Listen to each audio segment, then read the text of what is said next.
As I mentioned before, you're using up your time in these demonstrations. Now, if you want to hear these people, then let's hear them. Otherwise, we'll clear the room of everyone that is not listed on this sheet. Next speaker is Paul Hunter, a lawyer and a member of the legal committee of the Gay Coalition, and with me, coordinated the lawsuit against the city.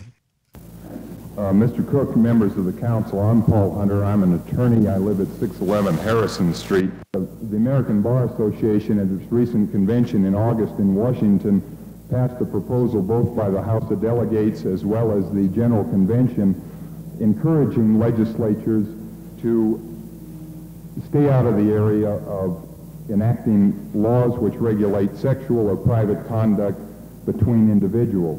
One of the sponsors of that resolution quoted from John Stuart Mill, who said that the only purpose for which power can be rightfully exercised over any member of a civilized community against his will is to prevent harm to others.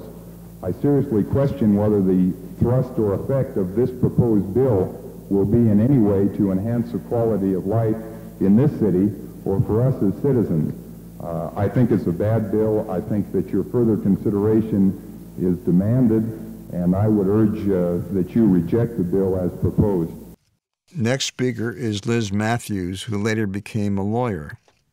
I just say, as a feminist, that I am against any bill which punishes people for transcending sexual barriers, as this bill, this particular section against lewd, wanton, and agreeing, what is it? Yeah, offering to perform an act of public indecency. The word offering enables vice squads to arrest males who are merely out searching for other males for courtship purposes. This is in effect punishing homosexuals. The same way society punishes females who transcend their sexual boundaries in their careers or in any other way.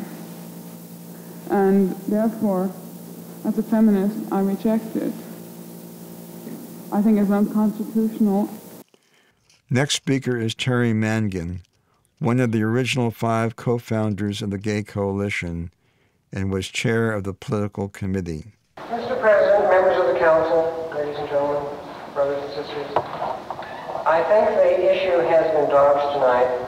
I think everyone on the council knows what's going on. I've been dealing with the council for 9 months. I was promised 9 months ago, the Gay Coalition was promised 9 months ago by Harry and by the members of the Police, Fire, and Excise Committee that we would have a chance to speak to that committee, that we would have a chance to bring to that committee the grievances of the gay community of the city.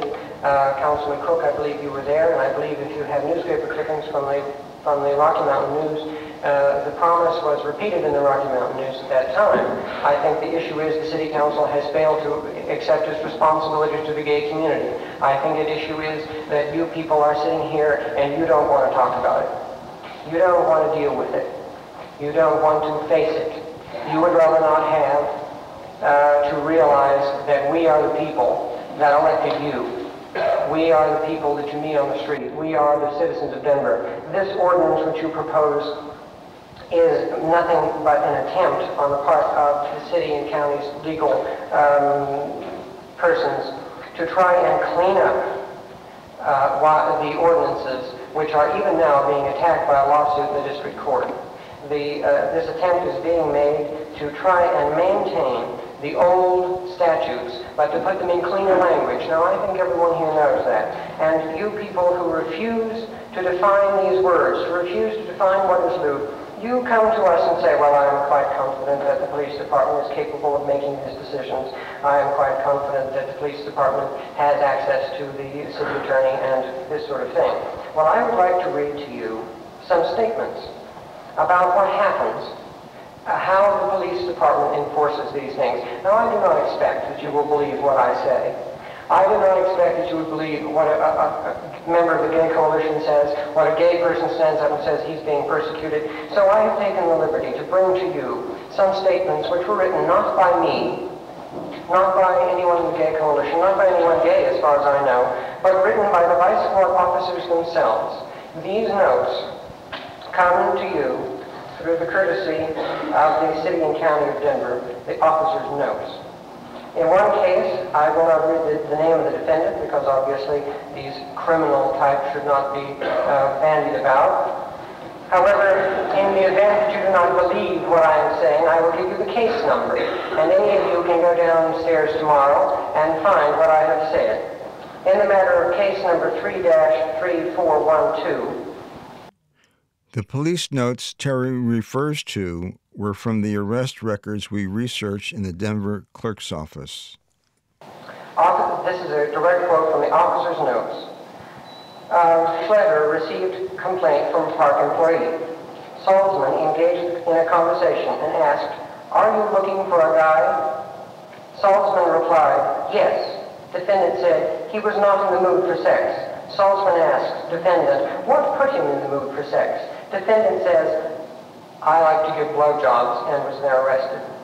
Now, if a police officer goes up to you and says, are you looking for a guy?" and the police officer says yes, that seems to me to go beyond the bounds of propriety in these matters.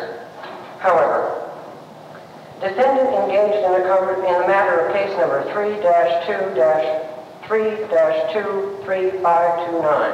Defendant engaged in a conversation with vice officers for 15 minutes and then offered oral sex. Now, these people are not running up to the police officers and saying, "Would you care to go into the bush and commit a lewd act with me?"